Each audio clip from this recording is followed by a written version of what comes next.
Hello friends, कैसे हैं सब लोग। स्वागत है आपका अपने यूट्यूब चैनल इरफान एकेडमी में। आज हम आपको बायोलॉजी पढ़ाएंगे और बायोलॉजी के अंदर जो है ये बायोलॉजी आपको हर एग्जाम के अंदर काम करेगी। चाहे आपका यूपी टेट हो, चाहे आपका सुपर टेट हो, चाहे आपका सी टेट हो और चाहे किसी भी रेलवे का एग्ज़ाम हो, आपको जितनी हम बायोलॉजी पढ़ा देंगे वो कंप्लीट होगी आपको। वैसे कंपलसरी इस टाइम में जो है आर्मी की एक भर्ती चल रही है, नर्सिंग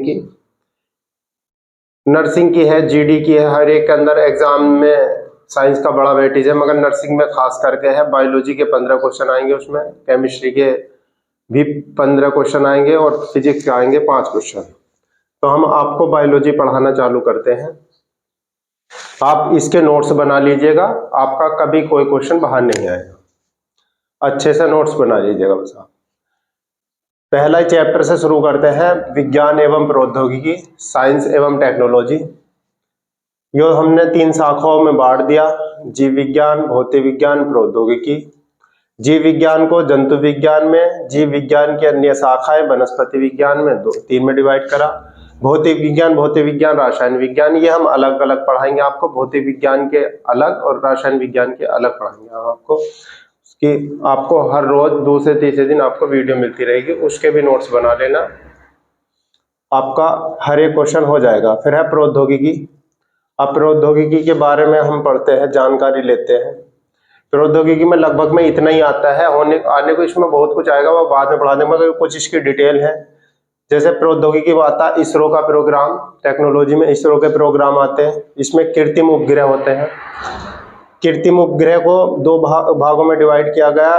ध्रुवीय उपग्रह जो इसरो केंद्र होते हैं, भू के स्थित उपग्रह। अब इसके अंदर विक्रम साराभाई अंतरिक्ष केंद्र आपसे काफी पूछा जाता है, ये कहां पर है, त्रिवेंद्रपुरम में, केरल में। और विक्रम साराभाई को भारतीय अंतरिक्ष केंद्र का जनक भी कहा जाता है। और इसरो के ही पहले अध्यक्ष भी कौन थे, विक्रम साराभाई थे। और विक्रम साराभाई अंतरिक्ष केंद्र कहां पे, त्रिवेंद्रपुरम, केरल में है ये।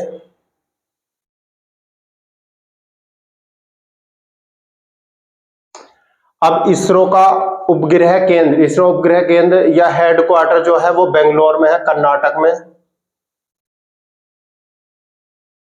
सतीश धवन, डॉक्टर सतीश धवन उपग्रह केंद्र आपका आंध्र प्रदेश में है। इसरो उपग्रह केंद्र आपका कर्नाटक में है। इसरो उपग्रह केंद्र हासन जो है कर्नाटक में है। इसरो उपग्रह केंद्र भोपाल मध्य प्रदेश में है। थोड़ा इसरो के बारे में जानकारी लेते हैं जो इस समय मोस्ट है। तो भारतीय अंतरिक्ष अनुसंधान, भारतीय अंतरिक्ष कार्यक्रम के जनक, मतलब इसरो के जो जनक है वो विक्रम साराभाई है। अगर आपसे क्वेश्चन पूछा जाए कि इसरो के प्रथम अध्यक्ष भी कौन थे, तो विक्रम साराभाई थे। वर्तमान में अध्यक्ष कौन है, एस सोमनाथ है। बहुत इंपॉर्टेंट है कि इसरो के वर्तमान अध्यक्ष कौन है, एस सोमनाथ है। इसके लिए जो समिति बनाई गई थी वो 1962 में क्वेश्चन पूछा गया है कि इसरो की समिति कब बनाई गई थी, 62 में। स्थापना हुई है 1969 में। भारत में पहला सैटेलाइट कब लॉन्च किया गया था, 1975 में। क्या नाम था उसका, आर्यभट्ट। और पहला भारतीय संचार उपग्रह जो था वो एप्पल था आपका। ये आपसे क्वेश्चन पूछे जाते हैं। अब तुम्हारे पास आता है डीआरडीओ। तो डीआरडीओ के बारे में जो जानकारी ली जाती है वो हम बता रहे हैं तुम्हें। तो डीआरडीओ का जो अध्यक्ष, डीआरडीओ का जो हेडक्वार्टर है वो दिल्ली में है। स्थापना जो हुई थी डीआरडीओ की वो 1958 में हुई थी। और अध्यक्ष जो है, इसी से हम अध्यक्ष है इसके, वर्तमान में अध्यक्ष है doctor Samir V Kamat. DRDO के वर्तमान अध्यक्ष कौन है, डॉक्टर समीर वी कामत। स्थापना हुई थी 1958 में। हेडक्वार्टर है इसका आपका दिल्ली में। और इसके अंदर कुछ मिसाइल बनाई गई थी डीआरडीओ के द्वारा, जिसमें पृथ्वी है, प्रहार है, धनुष है, आकाश है, नाग है, ब्रह्मोस है, त्रिशूल है, सूर्य है, सागरिका है। अब नाग के बारे में पूछा, नाग मिसाइल कैसी मिसाइल है, तो एंटी टैंक मिसाइल है। और ब्रह्मोस कैसी मिसाइल है, तो आपकी सुपरसोनिक मिसाइल है। फिर बात जाती है परमाणु रिएक्टर की। तो परमाणु रिएक्टर आपसे क्वेश्चन पूछा जाएगा, भारत के अंदर कितने परमाणु रिएक्टर है, तो 7 परमाणु रिएक्टर है। जिसमें से कौन सा पहला है?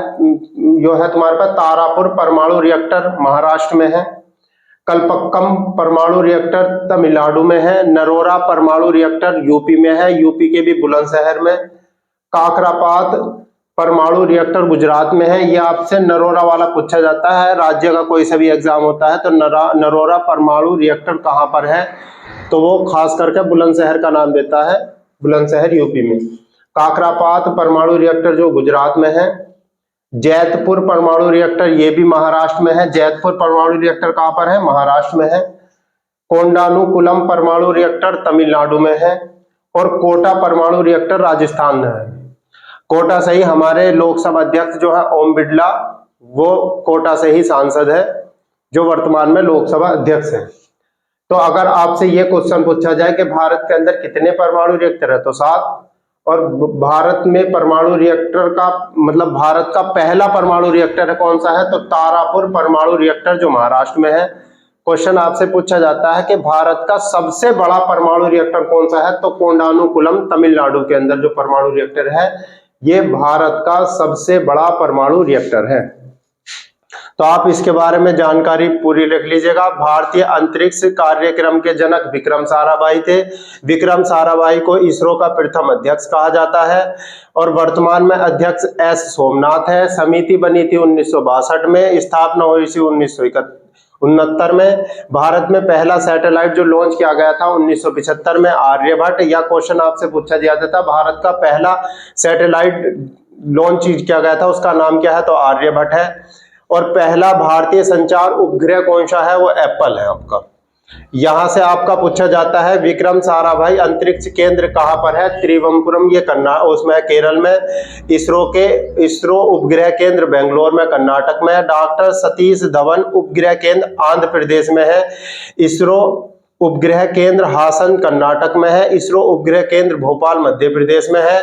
अब आता है तुम्हारा डीआरडीओ। डीआरडीओ का हेडक्वार्टर दिल्ली के अंदर है, और डीआरडीओ की स्थापना जो हुई थी 1958 में हुई थी। अध्यक्ष, वर्तमान अध्यक्ष जो है डॉक्टर समीर वी कामत है। इसके भी वर्तमान अध्यक्ष डीआरडीओ के भी, और इसरो के वर्तमान अध्यक्ष। इसरो की स्थापना काफी इंपोर्टेंट है।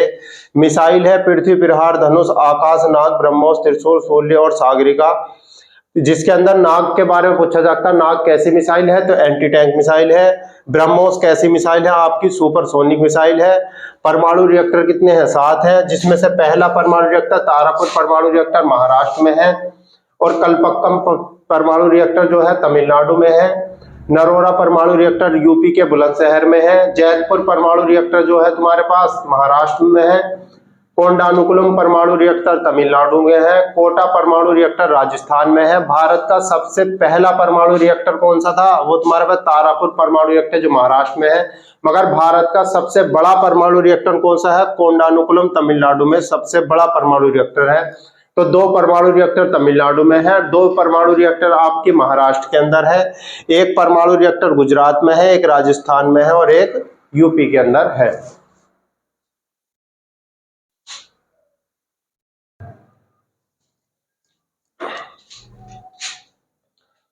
जीव विज्ञान में देखते हैं बच्चों, जीव विज्ञान। अब जीव विज्ञान के जनक जो कहा जाता है वो अरस्तु को कहा जाता है। क्वेश्चन आपसे पूछा जाएगा कि जीव विज्ञान के जनक कौन है, तो जीव विज्ञान के जनक अरस्तु हैं। जीव विज्ञान के जनक भी अरस्तु ही हैं, और जंतु विज्ञान के जनक भी अरस्तु ही हैं। क्वेश्चन आपसे पूछा जाता है कि जीव विज्ञान के जनक अरस्तु कहाँ के थे, तो यूनान के थे। जीव विज्ञान शब्द का प्रयोग सर्वप्रथम फ्रांसीसी वैज्ञानिक लेमार्क तथा जर्मन वैज्ञानिक ट्रेविरेनस ने 1802 में किया था। जीव विज्ञान शब्द ग्रीक के बायोलॉजी शब्द का हिंदी रूपांतरण है। इसको 2 भागों में डिवाइड किया गया है, जंतु विज्ञान, वनस्पति विज्ञान, जूलॉजी, बॉटनी। बॉटनी के बारे में देखते हैं। बॉटनी वनस्पति विज्ञान। आपसे वनस्पति विज्ञान के पिता कहा जाए या जनक कहा जाए तो थियोफ्रास्टस है। वनस्पति विज्ञान के पिता या जनक किसको कहा जाता है, थियोफ्रास्टस को माना जाता है। और जंतु विज्ञान के जनक किसको कहा जाता है, अरस्तु को। और अरस्तु की एक बुक बहुत इंपॉर्टेंट है जो कोई बार बार एग्जाम में पूछी जाती है, हिस्टोरिया एनिमल। हिस्टोरिया एनिमलम जो बुक है तुम्हारे पास, बहुत इंपॉर्टेंट बुक है जो खास करके इसकी पूछी जाती है तुम्हारे पास। अरस्तु की कौन सी बुक है? वो हिस्टोरिया एनिमोलम जो बुक है वो आपकी अरस्तु की है। और थियोफेस्टस की जो है प्लेटिनम एंड हिस्टोरिया प्लेटिनम जो बुक प्लेटिनेनम जो बुक है वो थियोफेस्टस की है। द्विनाम पद्धति के जनक द्विनाम पद्धति के जनक जो है वो कैरोलस लीनियस को माना जाता है। इनकी बुक जो थी सिस्टेमा नेचुरली इनकी बुक थी। आधुनिक वर्गी के पिता भी इन्हीं को कहा जाता है। आधुनिक वर्गिका का पिता भी जो कहा जाता है वो इन्हीं को कहा जाता है। अब इन्होंने कुछ अपने आधुनिक वर्गिकी का पिता जो कहा जाता है वो कैरोलस लीनियस को कहा जाता है। अब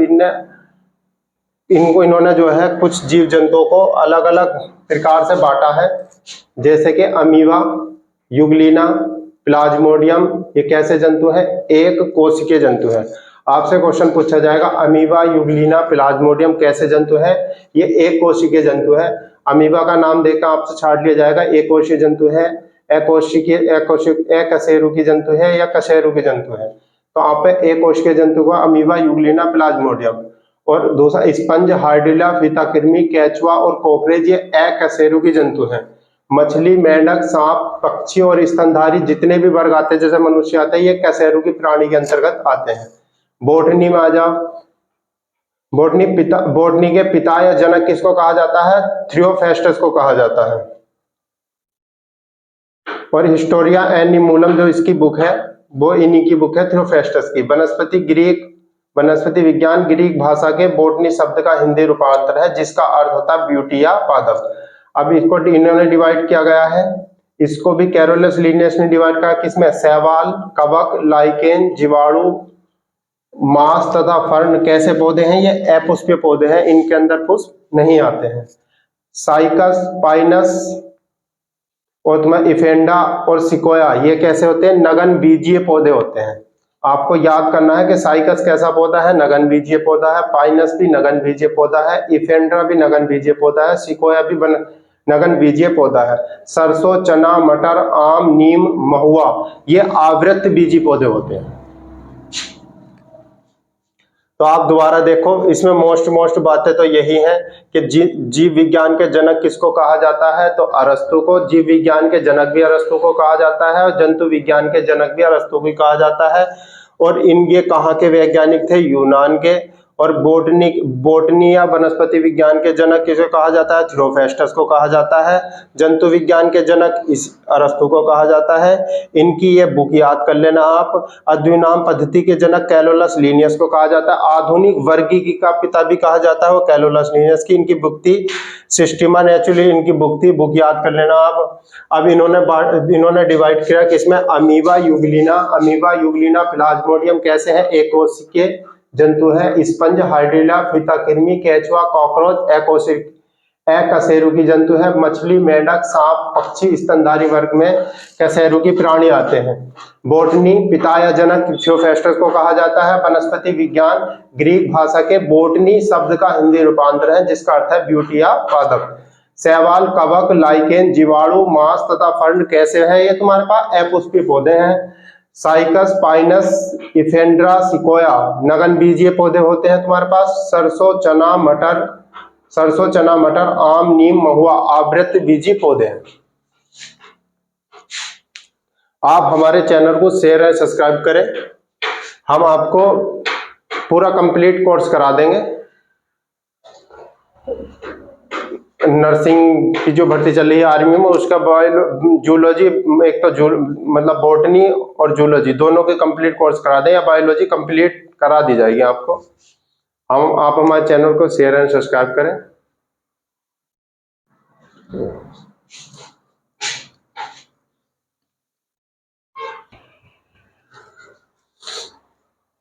जीव विज्ञान की अन्य शाखाएं के बारे में बात करेंगे। जीव विज्ञान की अन्य शाखाएं, जीव विज्ञान के अन्य शाखाएं में पहली होती है तुम्हारे पास साइटोलॉजी। अब इसके अंतर्गत हम किसका अध्ययन करते हैं? इसके अंतर्गत हम कोशिका का अध्ययन करते हैं। और कोशिका को जीवन की इकाई भी कहा जाता है। किसको जीवन की इकाई कहा जाता है? तो कोशिका को। और कोशिका का अध्ययन किया जाता है साइटोलॉजी में, बहुत इंपॉर्टेंट। फिर है हिस्टोलॉजी, इसके अंतर्गत हम ऊतकों का अध्ययन करते हैं। अब हमारी कोशिका, अब हमारा शरीर जो बनता कैसे है, पहले तो कोशिका आएगी, फिर उत्तक आएगा, फिर अंग, फिर तंत्र, फिर जीव शरीर। अब ये आपसे क्रमवाइज सजाने के लिए भी आ सकता है कि क्रमवाइज बजाओ, तो पहले कोशिका, फिर उत्तक, फिर अंग, फिर तंत्र, फिर जीव शरीर। ये इसी टाइप से हमारा जीव शरीर बनेगा। फिर है फिजियोलॉजी या कायिकी जिसको बोलते हैं, तो फिजियोलॉजी के अंदर जीवों में होने वाली जैविक क्रियाओं का अध्ययन किसके अंतर्गत किया जाता है, फिजियोलॉजी में। तो जीवों में होने वाली जैविक क्रियाओं का जो अध्ययन किया जाता है वो फिजियोलॉजी या कायिकी में किया जाता है। मार्फोलॉजी या आकारिकी, जीव शरीर की बाह्य एवं आंतरिक संरचनाओं का जो अध्ययन किया जाता है वो मार्फोलॉजी के अंतर्गत किया जाता है। जीव शरीर की बाह्य एवं आंतरिक संरचनाओं का जो अध्ययन किया जाता है मार्फोलॉजी या आकारिकी में किया जाता है। पीसीकल्चर, मत्स्य पालन का जो अध्ययन किया जाता है वो पीसीकल्चर के अंतर्गत किया जाता है, मगर मत्स्य पालन का ही अध्ययन पीसीकल्चर के अंदर किया जाता है। मगर मछलियों का जो अध्ययन किया जाता है, मछलियों का अध्ययन इक्थियोलॉजी में किया जाता है। तो आप ध्यान रख लेना, पीसीकल्चर के अंदर मत्स्य पालन मतलब मछलियों को कैसे पाल सकते हैं उसका अध्ययन जो किया जाता है पीसीकल्चर का अध्ययन किया जाता है, मगर मछलियों का जो अध्ययन किया जाता है वो एक्थियोलॉजी के अंतर्गत किया जाता है। अब मछलियां जो होती हैं दो प्रकार की होती हैं, एक होती है सत्य मछली और एक होती है असत्य मछली। अब इसमें सत्य मछली में कौन कौन सी हो गई, तुम्हारे पास रोहू हो गया, कतला हो गया, वोलेंगो हो गया, गंबूजिया हो गया, और तुम्हारे पास तारपीडो हो गया। और तारपीडो को हम क्या कहते हैं, इलेक्ट्रिक फिश भी कहते हैं। इलेक्ट्रिक फिश किसको कहा जाता है, तारपीडो को कहा जाता है इलेक्ट्रिक फिश। और गंबूजिया के ऊपर ज्यादा क्वेश्चन पूछा जाता है कि गंबूजिया मछली किसके उपचार में की जाती है, तो मलेरिया के उपचार में गंबूजिया मछली का उपयोग किया जाता है। आपसे क्वेश्चन पूछा जाएगा सिल्वर फिश कैसी है, तो असत्य मछली है, ये कीट होती है। जेली फिश ओरेलिया होती है, डेविल फिश ऑक्टोपस पूछा जाता है, कटल फिश सीपिया होती है, जो सीपिया होती है वो कटल फिश होती है। व्हेल मछली एक प्रकार का स्तनधारी है। यह आपसे पूछा जाएगा, आपको एक ऑप्शन दे दिया जाएगा कि कौन सा सत्य है कौन सा असत्य मछली आती है।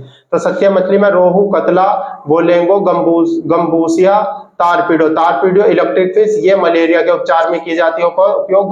गंबूजिया मछली खास करके याद कर लेना किसके उपचार में की जाती है, मलेरिया के उपचार में। अब गंबूजिया एक ऐसी मछली है जिसका उपयोग मलेरिया के जैविक नियंत्रण में किया जाता है। यह आपकी असत्य मछली हो गई, जैसे व्हेल स्तनधारी हो गई, कटल फिश सीपिया हो गई, डेविल फिश ऑक्टोपस हो गई, और तुम्हारी जेली फिश ओरेलिया हो गई, और सिल्वर फिश कीट हो गई। अब तुम्हारे पास आती एपीकल्चर। तो एपीकल्चर के अंदर किया जाता है मधुमक्खी का पालन का अध्ययन। मधुमक्खी पालन का अध्ययन किसके अंतर्गत किया जाता है, एपीकल्चर के अंदर किया जाता है। अरे एपीकल्चर में मधुमक्खी की बात आ रही तो कुछ मधुमक्खी के बारे में डिटेल ले ले। तो मधुमक्खी जो होता है, प्राकृतिक आपदाओं की जानकारी कौन बताता है, प्राकृतिक आपदाओं की जानकारी मधुमक्खी के द्वारा पता लगाया जा सकता है। बारूदी सुरंगों का पता किसके द्वारा लगाया जा सकता है, तो मधुमक्खियों के द्वारा। कोयले की खदानों में कौन सी गैस बनती है, मेथेन गैस, इसका भी पता किसके द्वारा लगाया जा सकता है, मधुमक्खी के द्वारा। और मधुमक्खियों के जो डंक होता है उसके अंदर मधुमक्खियों के जहर में या मधुमक्खी में कौन सा अम्ल पाया जाता है, तो फॉर्मिक अम्ल होता है। फॉर्मिक अम्ल है कैसा पदार्थ है, अम्लीय है, जिसका पीएच मान 0 से 6 के बीच में होगा। और इनमें सूचनाओं का आदान प्रदान, ये नृत्य द्वारा अपनी सूचनाओं का आदान प्रदान करती हैं। और इसमें सूचना प्रसारण तंत्र की को खोज की थी वो केबी फ्रिंस ने की थी। ये क्वेश्चन पूछा जाता है कि मधुमक्खियों में सूचना प्रसारण तंत्र की खोज किसने की थी, केबी फ्रिंस ने की थी। सूचना का प्रसारण ये किसके द्वारा करते हैं, ये नृत्य करने के बाद आदान प्रदान के द्वारा करते हैं।